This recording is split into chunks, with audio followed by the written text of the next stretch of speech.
in the zone, making us proud.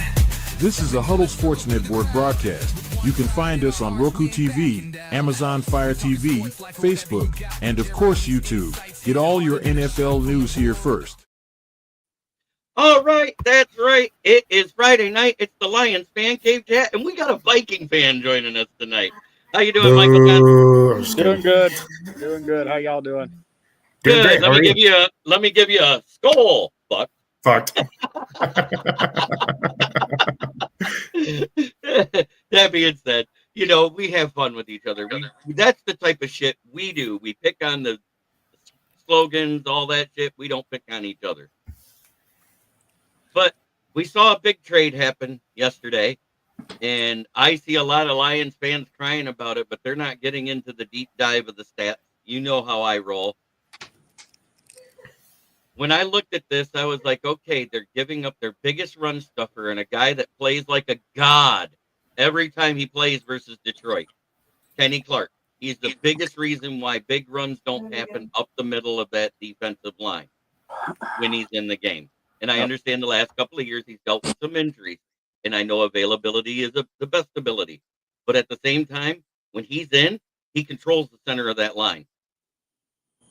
So, and Micah Parsons only has a 35% success rate versus the run, period, in his career.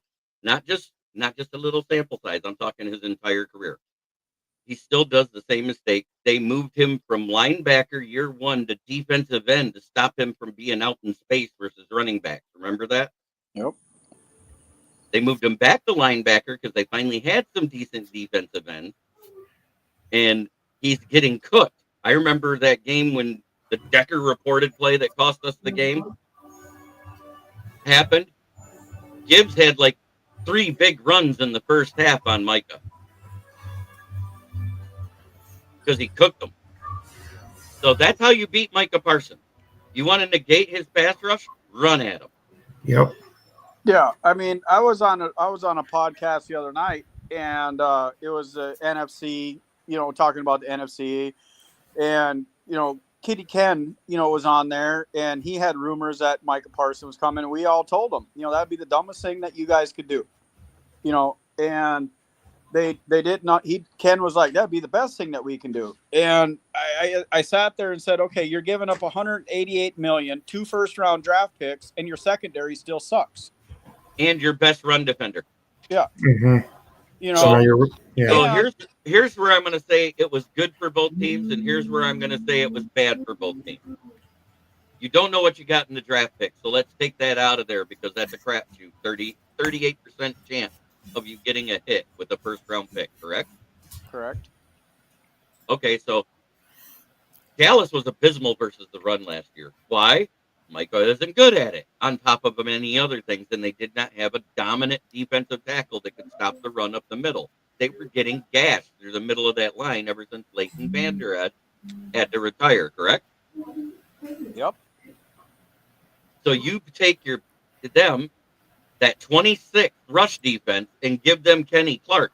Don't you think that's going to move him up into the middle of the pack almost immediately because of the takeaway of the middle runs?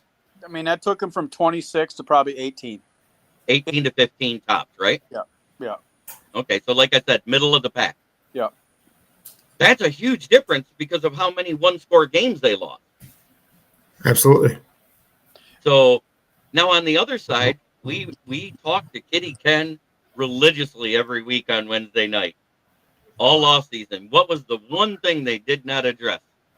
Run defense. And secondary. Pass rush. The pass rush. Pass rush. They tried. They remember they drafted a couple corners. They signed a couple free agents. Then they let their best ones go. Right. Okay, so let's see. Big Dan Davis is in the chat. What's up, fellas? Ooh, yeah. I know how he wants to say it. I'm not saying it on live. Oh, what the hell? Oh, yeah. But anyways, Green Bay just ate $35 million in dead money by trading Kenny Clark. They are left with $1.4 million in cap space. They will have to do it. They have about 4 guys they can restructure right now in this season to clear cap if they have to make signings. and that'll clear him somewhere between $8.5 and $13.5 million. And that gets you a second-year player. Yeah, and what that does is that gets you the backup players you need to fill the roster if somebody gets hurt. That's what it does. Yep. And maybe be able to roll a little over to next year. So Before the dead cap from Kenny hit, they're already sitting $4 to $6 million in dead cap. Yeah. I mean, over the cap. They're already there before that hit. Dallas, in my opinion, won in this whole deal. Yeah, because they get the chance to roll the dice on those 2 picks, and if they hit on one of them, it's a win, right? Yeah, Correct. absolutely. So, and the one thing that you have to look at too is Micah Parsons been, playing in the NFC South. Right. He does not NFC perform. East. NFC East, yeah. East. Excuse me. He does not perform well against the NFC North. 8 of his games this year are in the NFC North. And 3 of the 4 teams have some of the best running abilities on their team. And every single team, with the exception of the Bears, beefed up their offensive line.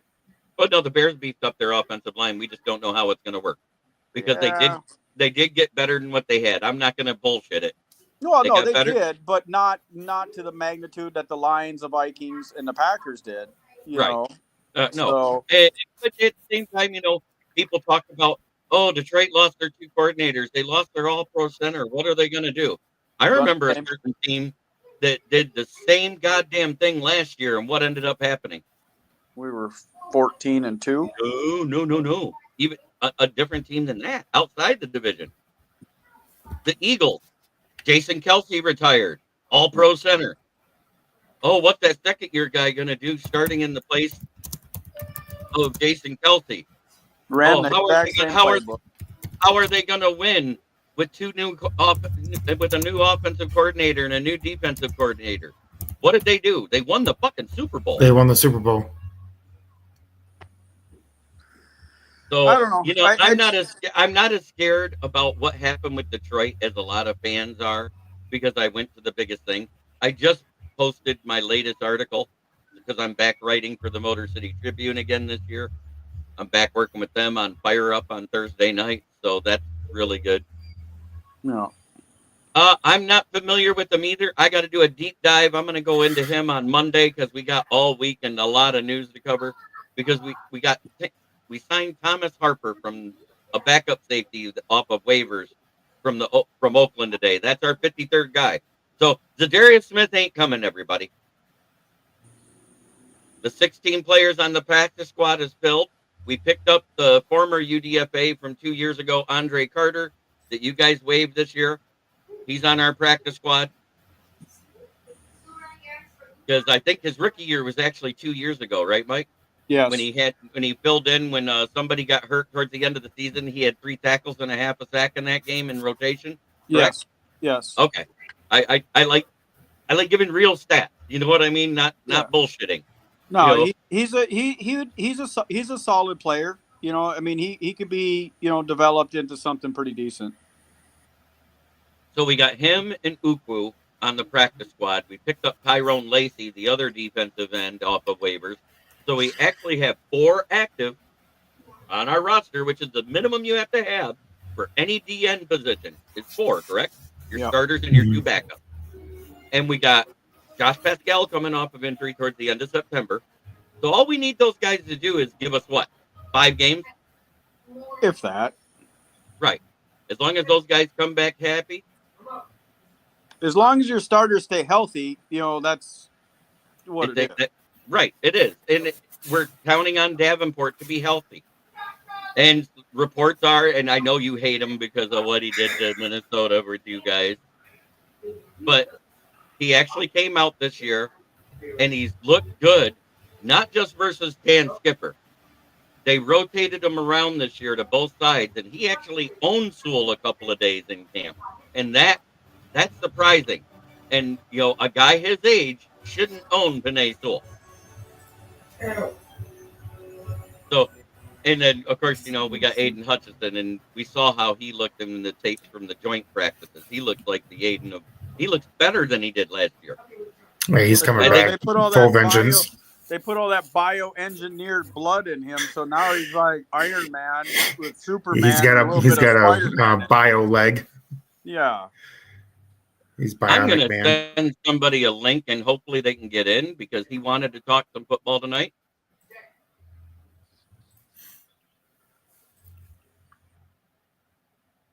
PC Payload, I did send you that request on X to be a follower, but I just sent you the link via email if you want to click it. Because PC Payload, he's a good Lions fan. He's been on before. Yeah, I'm I like getting his take. I'm getting outnumbered here. I'm gonna go put my Thielen jersey back on. Hey, you're on a Lions show. You should be outnumbered. Yeah, I know. That's right.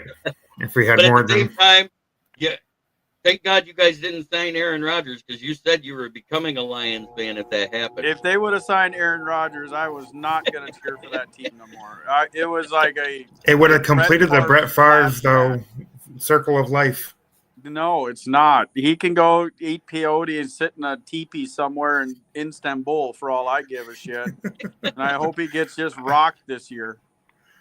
Well, Pittsburgh did a little to help their O-line, but I don't think it's enough for an aging pocket passer that doesn't move anymore. The dude's a Will he dinosaur. play more than 5 snaps like his first year in New York? I've seen dudes in the Special Olympics in wheelchairs move faster than Aaron Rodgers. Good thing me. I'm just saying, you know. Yeah, I went there. It's just hanging on to glory. It is all it is. He should have retired. You know, I mean, He should have retired 2 he's years got ago. he's got enough money. He's invested well. He's not stupid.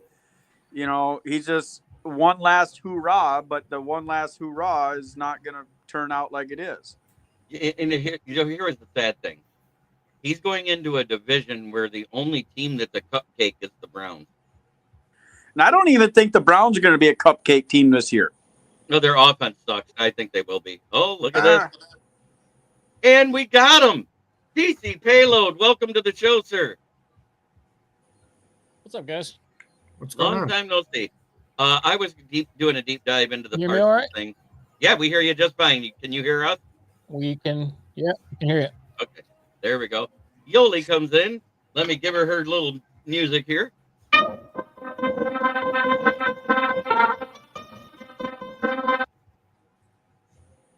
Oh, And just Good as to see you, fast as Yoli. he came, he's gone.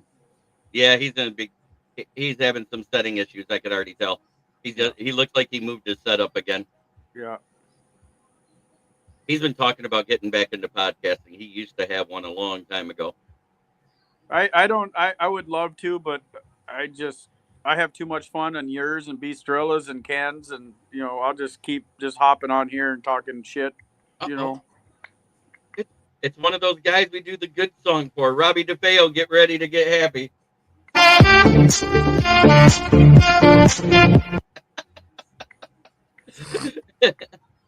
all right, JB. Before I hop off here and let you Lions fans have your pride of Den. Hey, I think Thielen was a good move for the Minnesota Vikings because of the injury to Naylor, because of Addison's suspension, and the fact that Jetta's still got a hamstring injury, and you don't know if he's going to start this week or not. But you were high on Amari Cooper, OBJ over Thielen. No, because they were free agents, not having to give up draft capital. That was the only reason why, is what I said. We didn't lose anything though. We basically lost a fourth, but we gave 6 and a 7. Right, I know, but I was saying do not use draft capital because you guys just had a draft where you had 4 picks. Yeah, I was saying I would pick up a free agent over trading for somebody is what I was saying. I think now we have 12 picks. Yeah, you still have 12 picks. So I'm stoked about it. We picked up he was on our team a couple years ago, another safety or a cornerback. I can't remember his name. Irrelevant, unimportant, you know. But the one we got from Philadelphia is really surprising me. He really looked good in preseason ball. Oh, was he a UDFA for Philly? No. He was a starter for Philly last couple of years. Oh yeah, and then because they moved Cooper DeJean to corner, they let him go. Yeah. Yeah. So good luck. Like the only thing I can say is I still think cornerback is the weakest room overall for the Vikings compared to the rest of your roster. Is what I'm saying. Yeah. And I'm saying talent wise and everything else, your safeties are good. I'm not knocking your safeties like a lot of people do because Harrison Smith is still more than just serviceable. Yeah, but he's Josh out McDowell- with a personal health issue. I think he got a vasectomy. Oh boy, that's always fun. I think that's what happened because they're not disclosing it, and it's a non football thing. It's a personal health issue. Oh God, or a hernia type thing, like a natural hernia that you get at that age. Yeah, And we all know what I'm talking about. yeah. So if it's a vasectomy, is that going to take away his ruthless aggression because the testosterone's gone? Oh no, he hung out with Aaron Rodgers. They went to the same medicine man, and so he's good. Okay, just checking. Yeah, I had to say that. You know, it's vasectomy. So, hey, fellas, I'm gonna hop off here and cook. It's my wife's birthday weekend. Jeremy, I know you're friends happy with birthday to your wife. Cook. Wish her a happy birthday. You know, we've had a rough year, so we're gonna celebrate her all weekend long. And Again, prayers for her recovery. Absolutely. Yes. Appreciate you guys. Hey, love you, brother. Love you too, man. I'm looking forward to another awesome year in NFC North. You know, we're gonna say Skol to all of your Lions fans listening and watching. It's gonna be Detroit, Minnesota at the top again. Caleb Williams is in mid-season form. Can't even hit the net, and the Packers suck.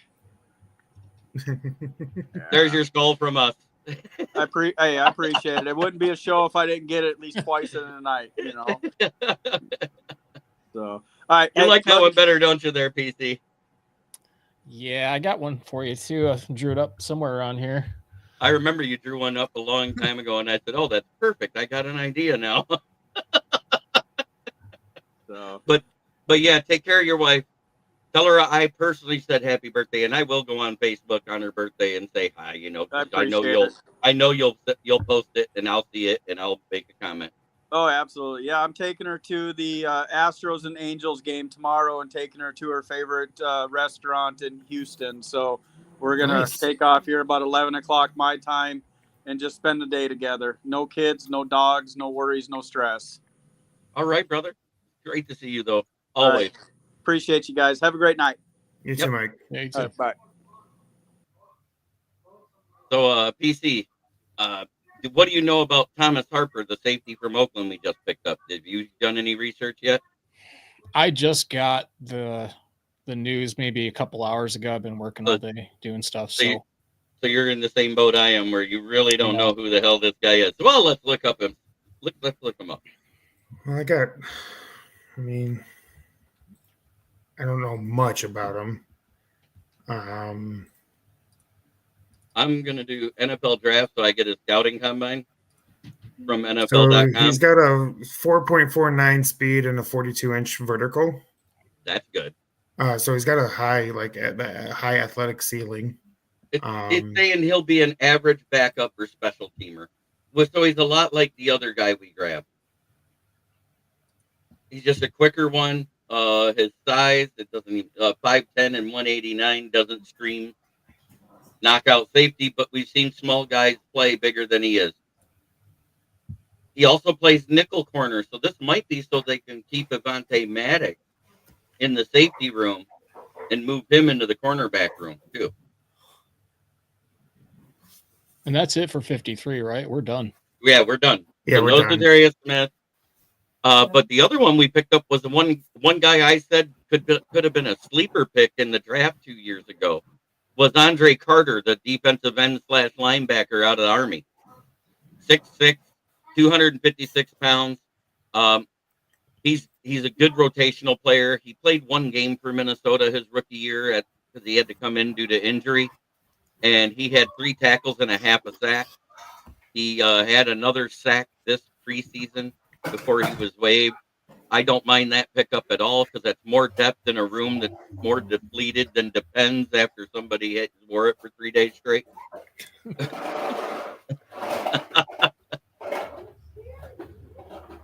It sucks that we didn't bring Nate Lynn back, and who's still out there.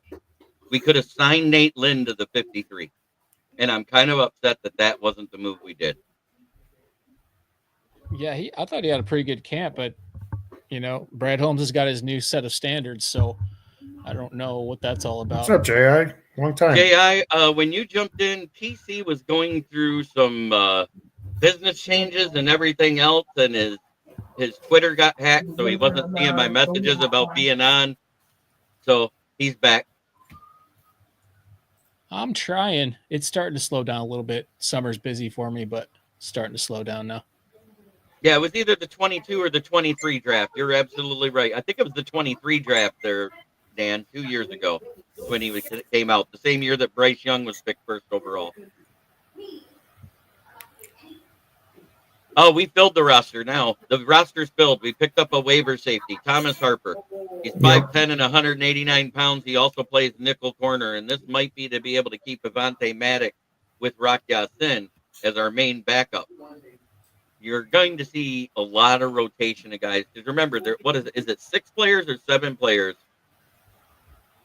that they keep on the roster from the practice squad that they rotate in weekly? Isn't it 7? I think it's 7. Either 6 or 7. Either way. There goes your theory. I think it's still do a trade. She's doing good, J.I. Thank you. She just turned 7 months today.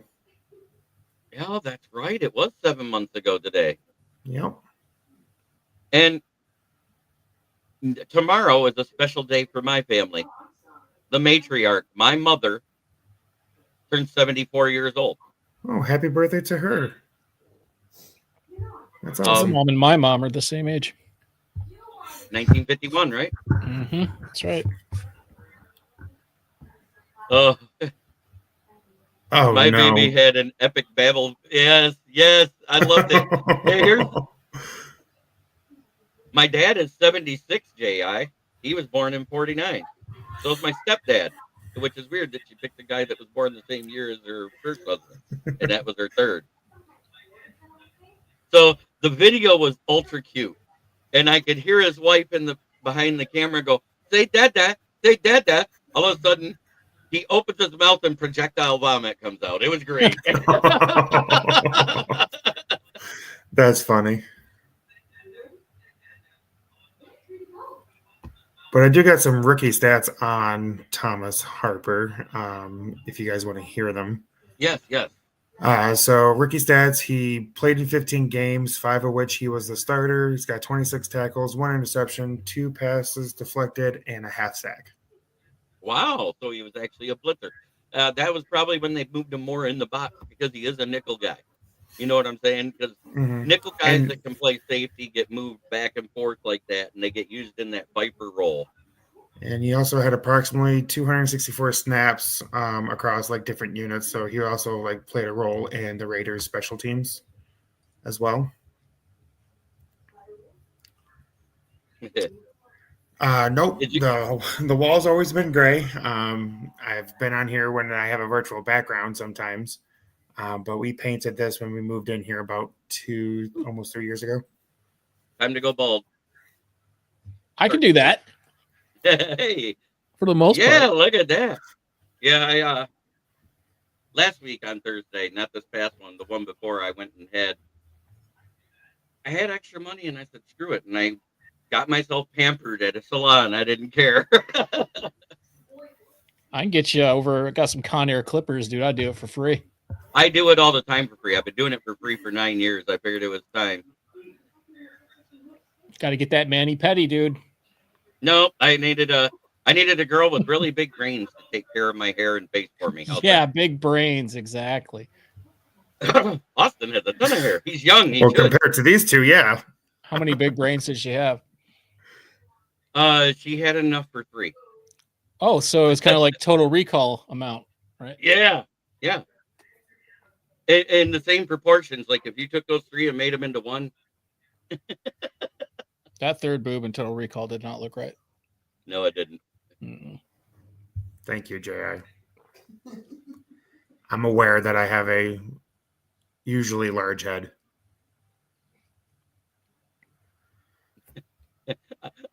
That's what she said. I was waiting for that to come. Had to. She's I in the chat. I got to embarrass her there because she's not on the camera today. Yeah, her Massive back's been hurting gargantuan. today. Massive. Oh, Yes. so the 53 roster set, we know who we have now. So the only way that changes is either with a rotation of somebody down to the practice squad and a call up, or if we move some picks and a player in a trade. That's it anymore, guys. So Zadarius Smith's off the table, and I feel horrible he's not coming back. I mean, it sucks, but didn't Brad say that our edge room is fine? Like there was no real need to bring him back. I mean, I get as a fan, we all wanted him back. We all wanted that personality, that energy back in the locker room. But ultimately, we got to trust what Brad Holmes says, and so far, he hasn't strayed us down the wrong path. So it sucks, but you gotta live with it. Okay, I'll go over that right now after a PC makes his comment, J.I. Oh, yeah.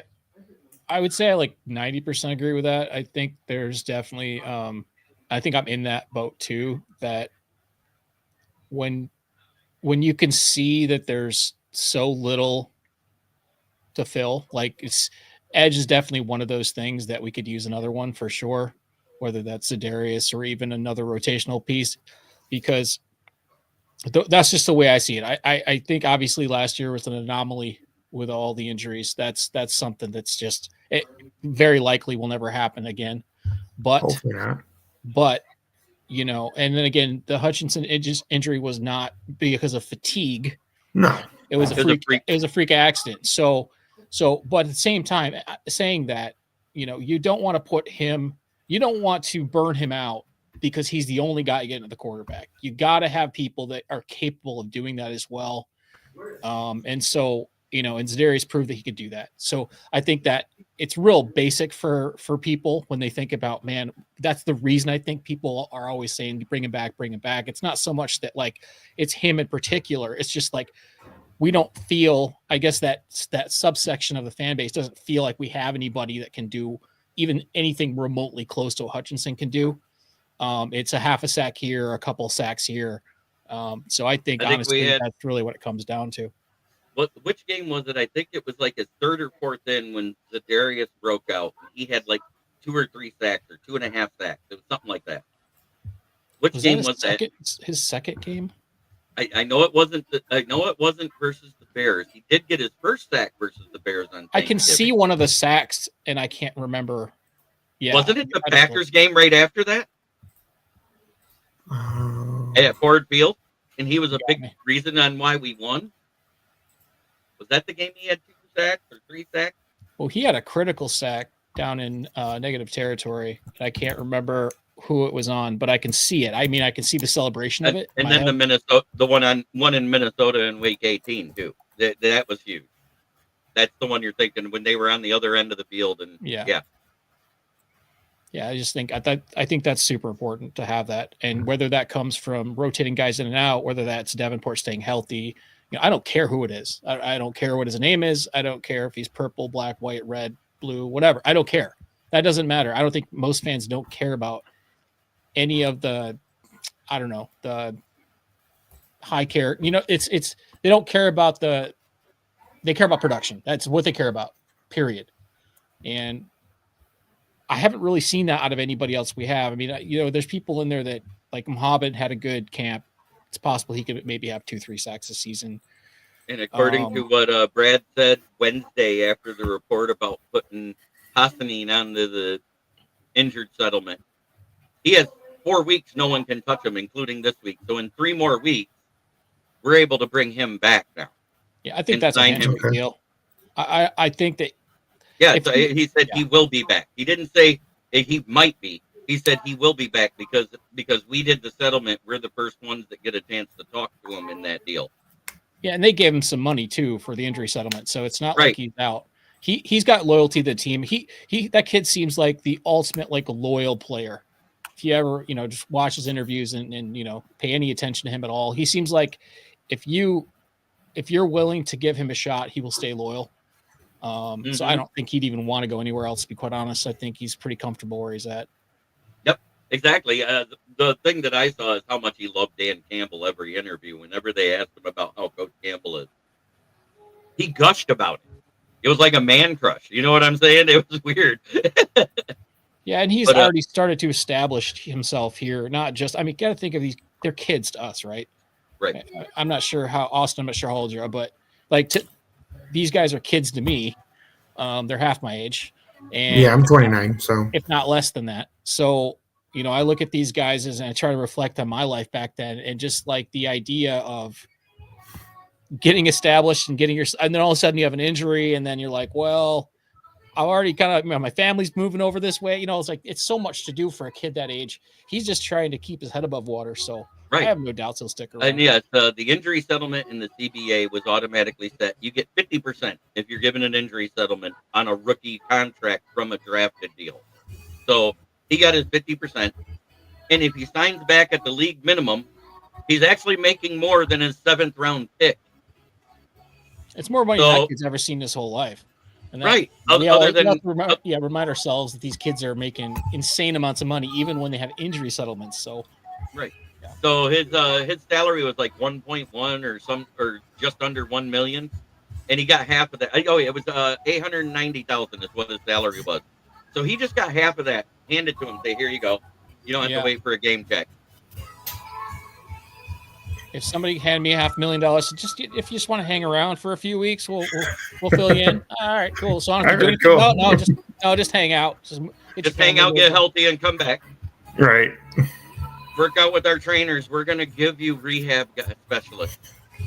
So in order for that to happen, they had to know immediately that it was a grade 1 tear,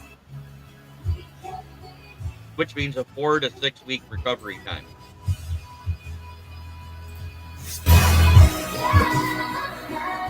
Wow.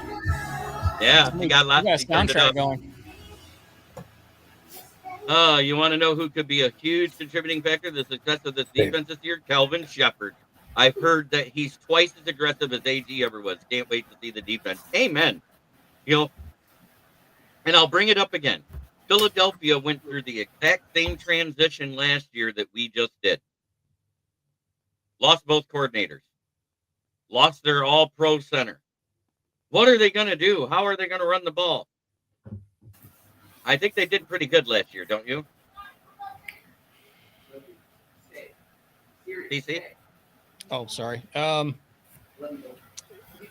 Yeah, I don't buy into the media hype, man. I've been on the planet too long. I'm just saying. It's one of those things. It's like, you know, I get you got nothing to talk about right now. And if you're going to say, well, this guy's gone, that guy's gone, this guy's changed, this guy's new, what, you know, but every team goes through that at a certain point. I'm just saying, we just watched the team go through the same thing where they were considered a Super Bowl contender, changed both coordinators. They went to Kellen Moore and then whoever they got as defensive coordinator. They got another new offensive coordinator this year. Guess what? I don't think anything's going to change. They still got the same head coach. I just watched a bunch of the long interviews, like 4 or 5 of them in the last couple of days. And so he's had a bunch of the Lions players. He was at Lions camp and had a bunch of Lions players interviewed. And they all get asked about Shepard. All the defensive players do. And they admit, they're like, he's like that. He's one of those like strict but fair people, right? And I think that's good for young players.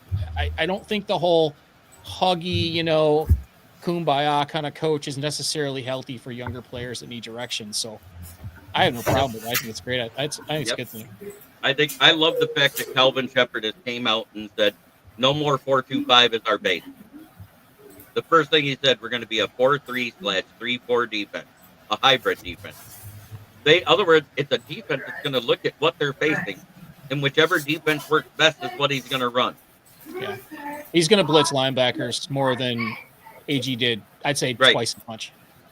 Yeah, we've already seen it in the preseason with the vanilla playbook, how much more he's blitzing. You know, I'm not saying that they got home because we're talking about backup players versus some teams that had starters on the field. Let's not sugarcoat it. But you could see it actually was a blitz where it was 5, 6, 7 guys blitzing. I was like, holy shit, we're blitzing. Well, we're blitzing, but we also have maturity in in the secondary. So that those go together, right? It's not just, we have to blitz because maybe we don't have another bookend or whatever the case is. Obviously, we didn't see any of the starters, so we don't know exactly what that's going to look like. But I would imagine that those are the baseline schemes that will run on a daily in and out. Every other play will probably be something we saw in preseason, but they're going to mix in all of the more complex plays that we haven't seen too. So it should be really interesting. Right. And I love this Big Dad David. Calvin Shepard will even use a QB spy. AG was allergic to that. I think we've seen him use it 3 times, and out of those 3 times, twice it was successful. And one of the times was when James Houston shit himself,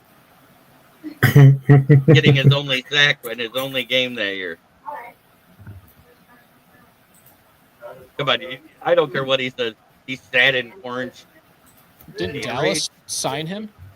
Houston? Yeah, Dallas signed him to the 53. Oh, he did?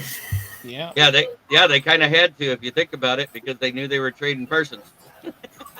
I don't think Jerry Jones knew what he was doing. Did you see that press conference? He babbled for like 8.5 minutes before he even got to a single point. That dude needs to take his billions of dollars and just give it to somebody else to take the reins. Yep. So when I looked at the schedule, and I'm not wavering, I said our ceiling is 12 wins with a outside chance of winning 13. Because there's 4 games where I just said, I don't know what we're going to do on the road in those games. And then there's always that one game where it's a toss-up and you just don't know. And I still feel the same way. Because here's what I'm saying. When Kenny Clark was in the lineup versus Detroit Lions, he was a fucking god. He was a nightmare for Frank Ragnow, for Graham Glasgow, for Kevin Zietler, for Christian Mahogany. All those guys. Clogging up the middle and stopping runs up the middle. How many times did we get stopped on 2nd and 3rd down to have to go for it on 4th down because Kenny Clark was there to make those plays? Well, let's just say they insert Parsons into that exact same spot. Okay, let's just say, or they rotate him back and forth. Let's say that happens. He can stop. He's not a bad run stopper. 35% success rate in his career. He's not, but he's not great in pass protection. No. So all we got to do is run a 2-back set and screen, or if that doesn't work, you cross somebody over the top. Goff is one of those lasers over the defender from 18, 20 yards. He can pinpoint accurate with that.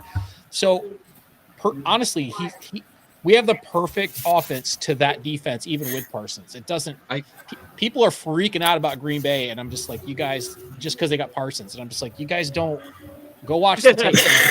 It's like, take a deep breath. Everything's fine. I'm not saying spend all day watching tape. I'm just saying sit down with your coffee and watch 15 minutes of tape. Go watch that Dallas game when Decker reported when we should have won the game on the 2-point conversion to take the lead. And go watch what Gibbs did to Micah Parsons. Yeah, I'd like to remind people what we did to Dallas last time we played them. Oh, yeah, but he wasn't in the game. Playing that game. He wasn't playing in that game, but yeah, we demolished him. That is true. Yeah, we killed him. But it's one guy. Yeah, it's one guy. One guy did not make or break the team.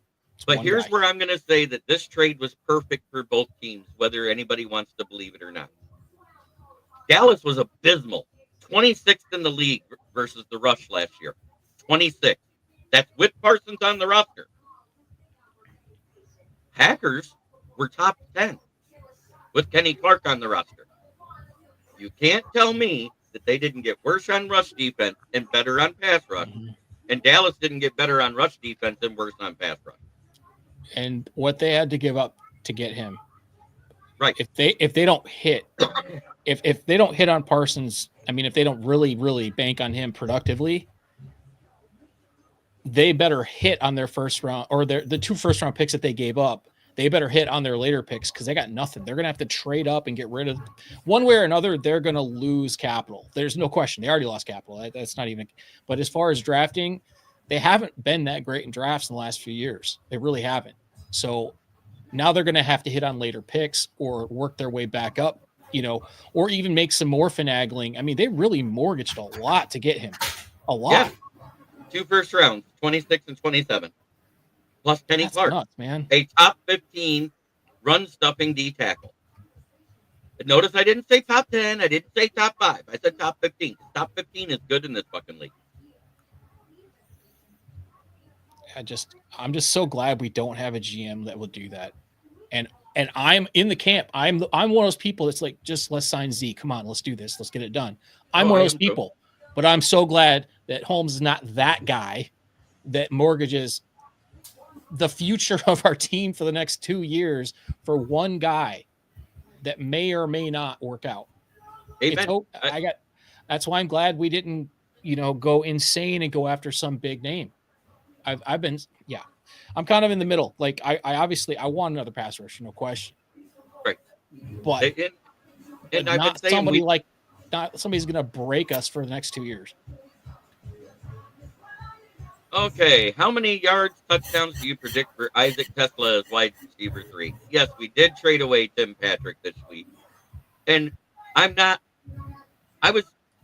said when we drafted Tesla, you watch, he'll be the wide receiver 3 to start the season. I said it the day we drafted him because I looked at his game film. It had nothing to do with who we had on the roster. It was the potential that I saw in how the kid played that last year at Arkansas. I think he's probably going to be a lot like, Tim Patrick, Josh Reynolds, and a few others that we've had in the third slot the last 4 years with Goff. He's going to be between 35 and 50 catches, between 500 and 700 yards, and probably at most 5 touchdowns. That's funny. I just typed that and entered that right when you said it. I'd already typed it, but I clicked enter before you said it, so we're on the same page. Yeah, so that's where I'm at. I think at minimum 3, 5 touchdowns is the ceiling. That's where I'm at. And because he's wide receiver 3 in a very pass-centric offense that has lots of targets to keep the ball from. Yeah, I think that kid would be ecstatic with 4 touchdowns. That would be a great rookie season for him. Yeah, I don't think he's going to be running for his life because I remember Micah Parsons only getting 1 sack 2 years ago in the game versus Goff. Tesla's going to be mauling people blocking with his size. They're going to set him up to block for everybody else, and he's going to love doing it. He's got no problem with that. And he's 21 years old? He came out as a junior, right? Turning 22 here shortly, if I remember right. He's either 21 or 22. Anyways, over the next year, working out with this team and the way they do carb loading and everything else with their workouts, he's going to put on another 10 pounds. Imagine him 6'4" and 226 versus 216. He's 23, by the way, Jimmy. So he had a couple of redshirt years then. One must have been a medical. Yep. Because I know he played 3 seasons. That's why he was a junior. You know what I mean? Is because he was a junior when he came out. I think he may get his degree anyways because he's been in school long enough. But by what they said he was a junior. That's why I went by that for age. But I love what he's done. Yeah, okay, Mike. I'm not in here talking crap. I didn't talk crap about the Packers the entire time. I said it was a good move for both teams. You guys improved your pass rush, but your rushing defense takes a hit because you got rid of your biggest run defender in the middle. You can deny that all you want, but I'm speaking factually. And Dallas doesn't run anyway. And Goff doesn't run anyway. Yeah, it doesn't matter. When he does run, it's totally unexpected and it works. Yeah, it doesn't look right either, so he doesn't really run. What was it I said when you asked me about that first time that Goff had a 15-yard run? He runs like a gazelle being dragged by a lion with a broken leg on the other side. Yeah. Yeah. But if he doesn't have the ball in his hand, it's crazy how fast he is. Because on that end around that J-Mo broke, the one that was called back for holding, at Green Bay, I think it was J-Mo's rookie year towards the end of the season. Who was the guy that ran past J-Mo to throw a block? It was none other than Jared Goff. I was like, why can't he do that with the ball? I think something else that I'm not sure what fan base Michael M is from. I'm assuming it's not Detroit. He's a Packer fan. He's Packers. Okay, but and he probably doesn't pay attention to Lions training camp, so I'll give him a little insight. N.A. Sewell's going up against Aiden Hutchinson on a daily basis, every day. I don't think he's going to have a problem with your guy. Because if you go by PFF right now, just in the NFC North, and this is based off of all their stats since they were rookies, guess who's the number one defensive end in the NFC North right now? Aiden Hutchinson. It's Aiden Hutchinson. Number 2 is Micah Parsons.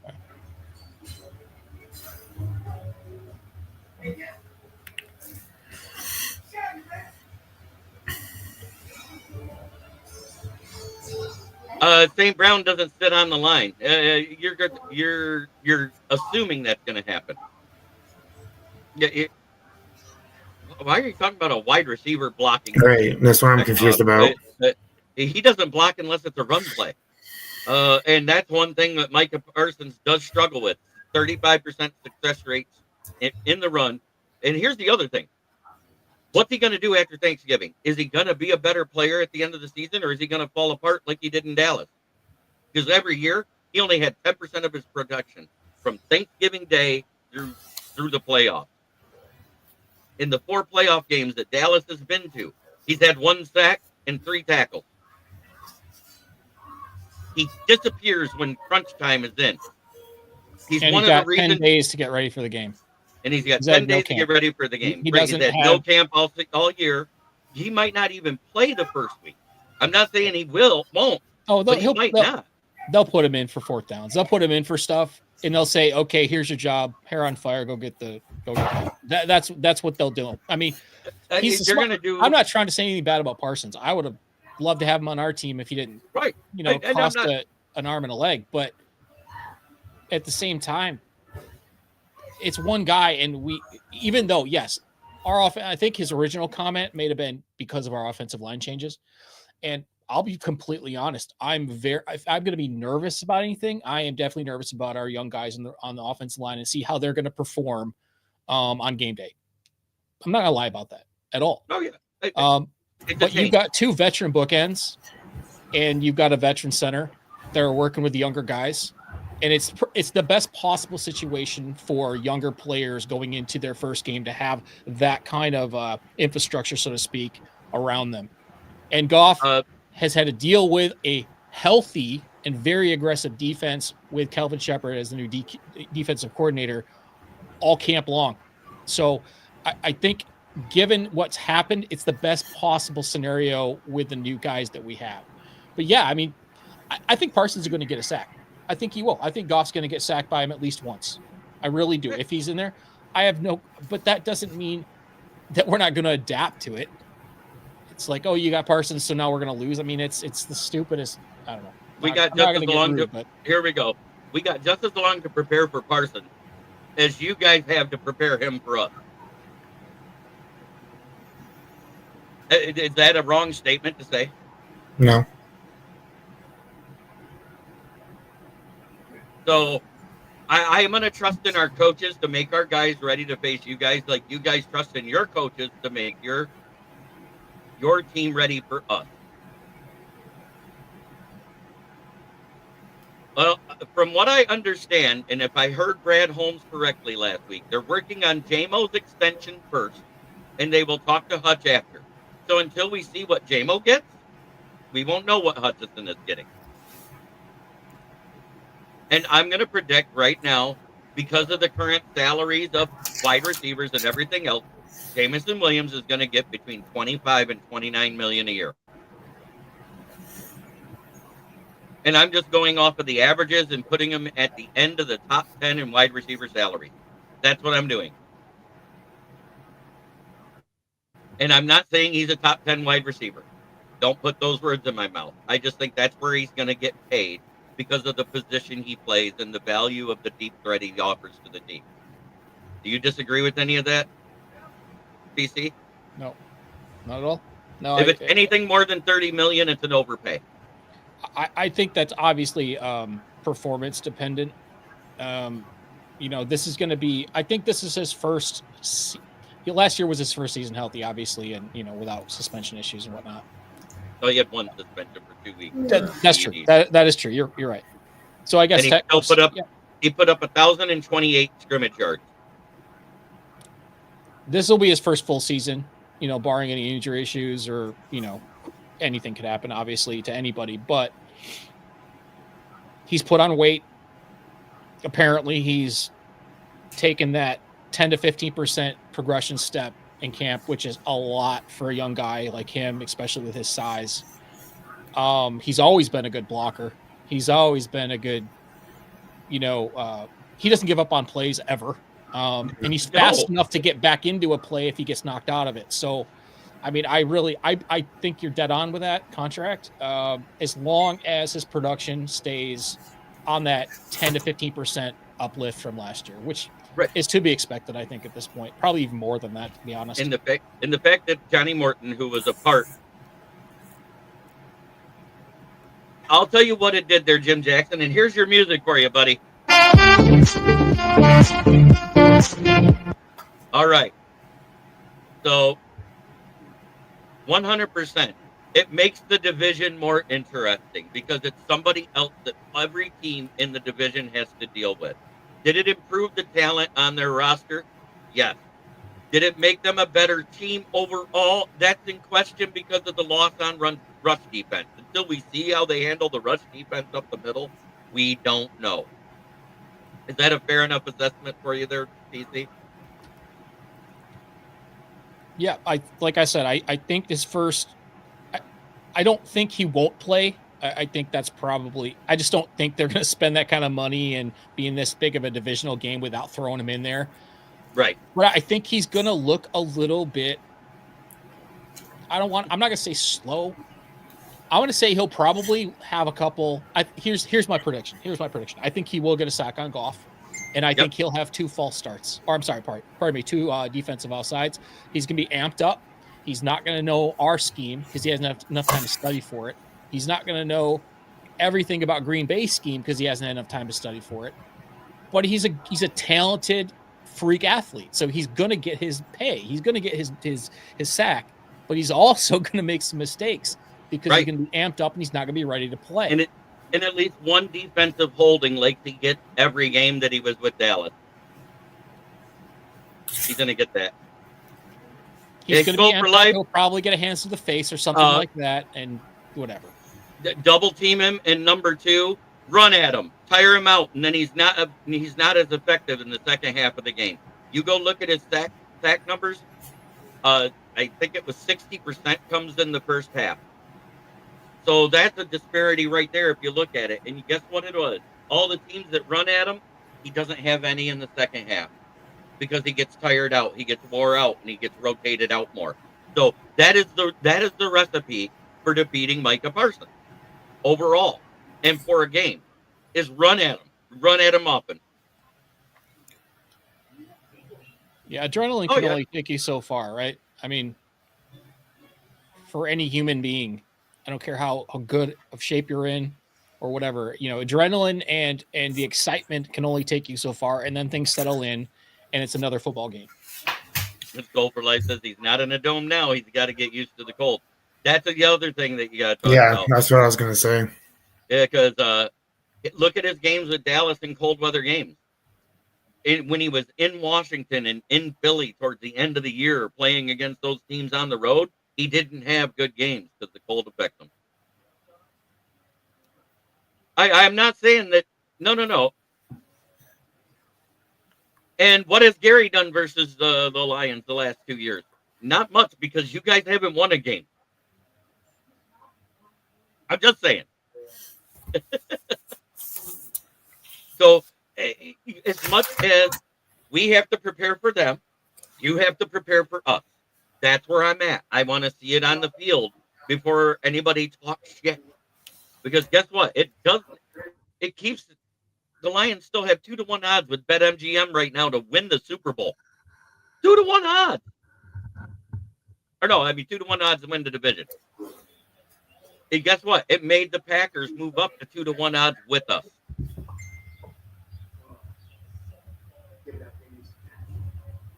Amen, Skull for life. That's what I've been saying. This division is a crapshoot. I think all 4 teams could go 3-3, and it depends on what we do outside of our division to decide who's the winner. Oh no, come on, Luke Van Ness. You guys were tooting him up last year about how good he was doing on the other side, and we shut him down too. Stop it.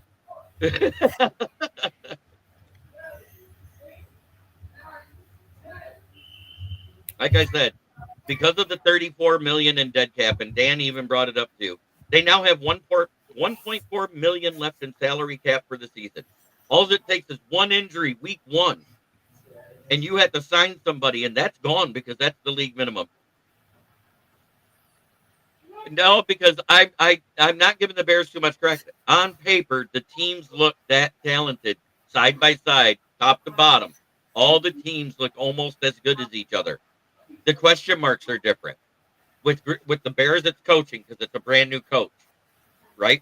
And brand new coordinators and brand new everything. It's all new there. So there's going to be a learning curve there too. With Minnesota, it's a brand new rookie quarterback. I don't care what you say. He sat out last year because of an injury. He didn't even touch the field. He's a rookie quarterback, first-year starter, right? That's a question mark. You don't know what they got. They still have a weak cornerback room. They have great safeties, but Harrison Smith is dealing with an NFI issue and may not even play. I think whoever wins this division is winning 11 or 12 games. I don't think any of us are getting to more than 13 at all. I think 13 is the absolute best. But Caleb Williams, that corn cob eating. Oh, yeah, I know. But you know what? We all like to talk our shit, but I've been trying to do it with statistics. And on paper, these teams look very well matched up, top to bottom across the league. We all have a glaring hole somewhere.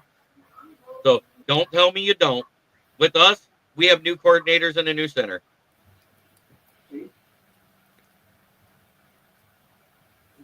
Hey, I know. I hear you. 47 million a year for one guy. Yeah, well. Dan Davis wants me to show the picture. Due. I see it now. He wants to see the picture, which means I got to play the music with it.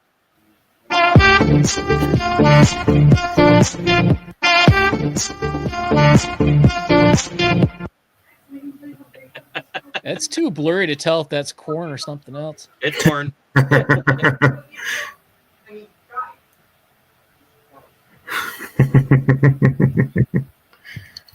I hear you, Paul Jones, 100%.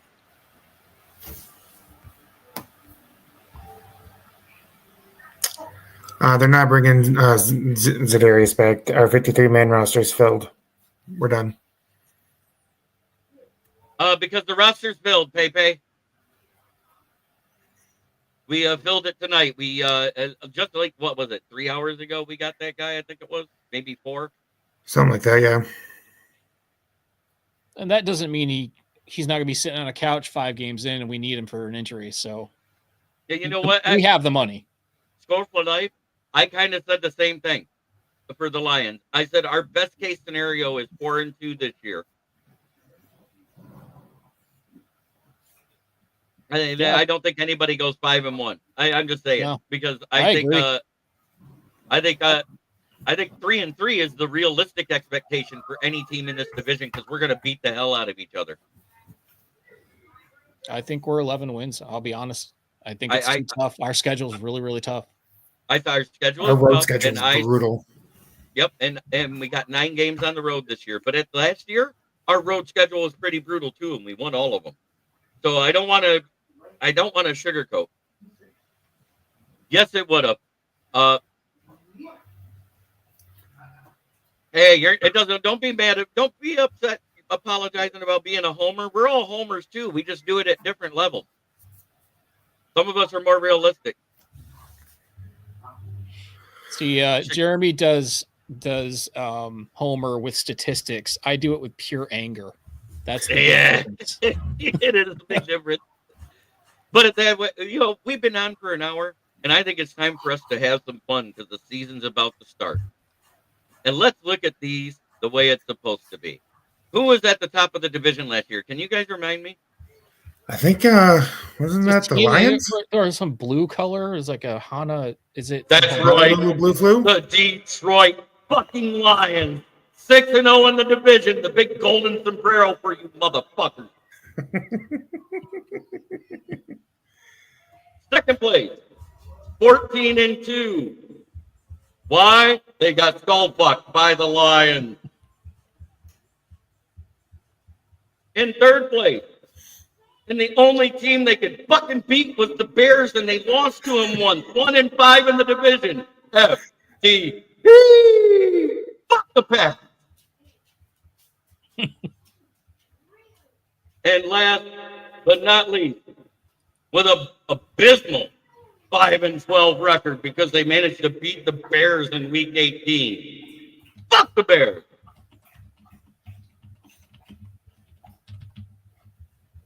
Michael, who are the Packers beating in the playoffs in the last you guys 5 years? They beat Dallas. You know, everybody that beats Dallas in the playoffs, you know, they're the redheaded stepchild since they won their last Super Bowl.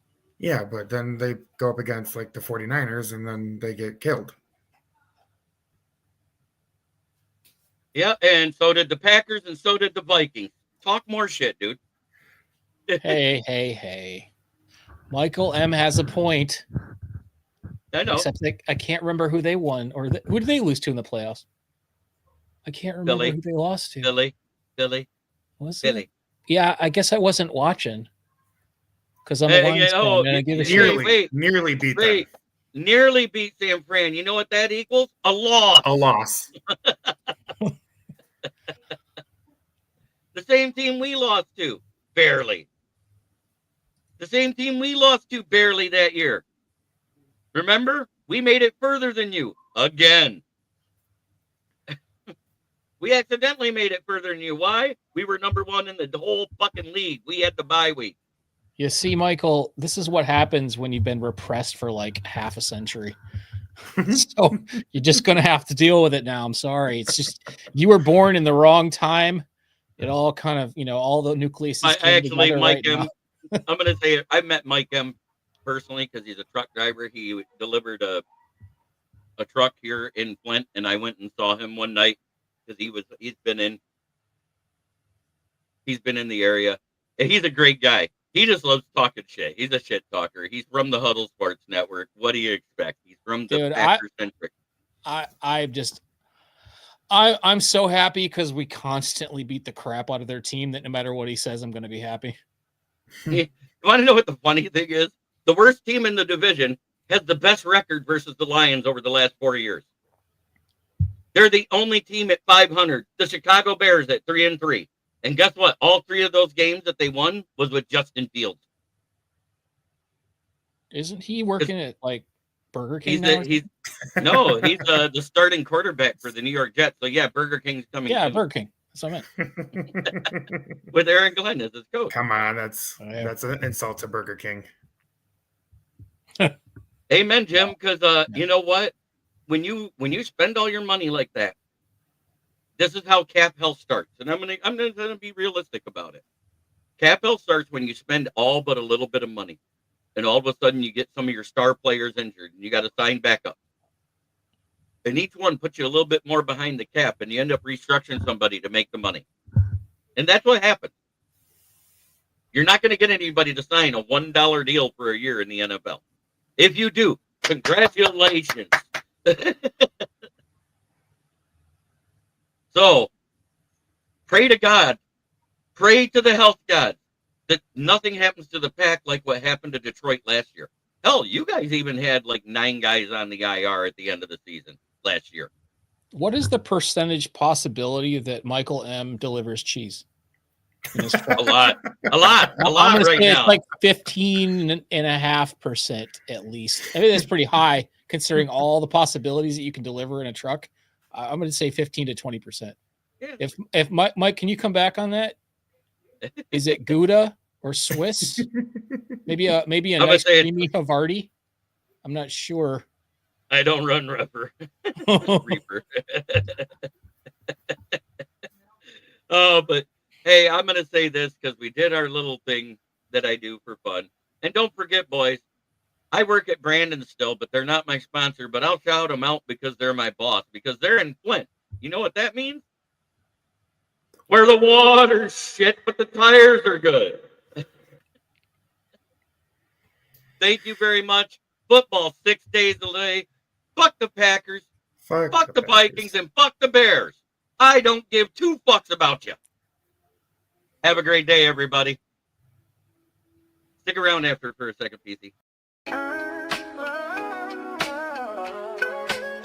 Yeah, yo, it's game time, ain't no messing around. Huddle Sports Network, the best in town. From NFL rumors to the latest trends, we got all your sports, just tune in, my friends. Catch us on Roku, Fire Stick, take your pick. Facebook, YouTube, where the action's slick. Daily shows that drop like a bomb. From 10 to 11, it's Ken and Ken, stay calm. Huddle up, catch the vibe, feel the rush. Get your news, get your fills in the clutch. Over 27 podcasts, we breaking it down. Join the team, Huddle Sports, wear the crown. Live every weekday, it's how we roll. Lions Talk with Jeremy B, we taking a stroll. From 11 to 12, don't miss a beat. We break down the game, make the info sweet.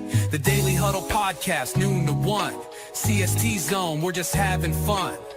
Toss your doubts, we bring the facts. Tune into the Huddle.